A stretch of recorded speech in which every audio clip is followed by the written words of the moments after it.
What's up everyone, Tina here, and in this video I'm going to show you how you can use the text formatter workflow action. Maybe you're running into situations where you have to send text to external task management systems like Zapier, Publi, or Make in order to format them. So when you're interacting with external platforms that request specific text formatting, this feature can be used to achieve this specific format and fulfill those requirements. Right now, there are 15 different formatting options. Let me show you what they are and how to use them. All right, first cruise over to automation on the left, workflows at the top, and create a new workflow.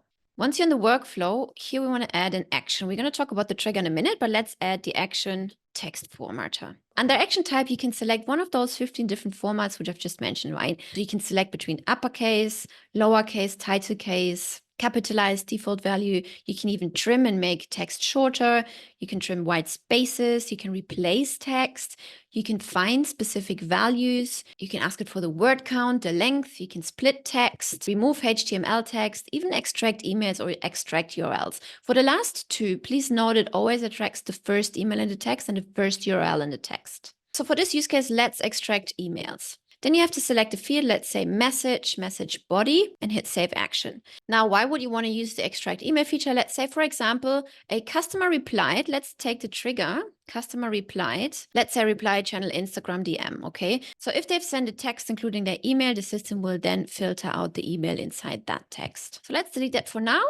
Show you something else. So let's say you want to convert that incoming text to lower cases only. You just select this action right here, select your field again. Let's say message body. Please note all of these fields are mandatory where you see the red asterisk. Let's say you would like to select title case. Why would you want to do that? Well, if you select title case, that means every letter will be capitalized from each word, which improves readability of some bulky text, for example. You just want to make sure people read through the whole thing and don't get tired. Then if you wanted to trim a text, for example, this could help you to just create a summary of an overview of a very long text and maybe use it even as the meta description for your SEO article.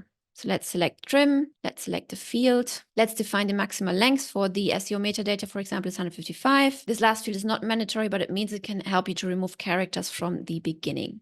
And here ellipsis, that also means you can switch it on and it shortens the text by 3 characters and inserts ... at the end if necessary. We just leave this turned off and hit save action.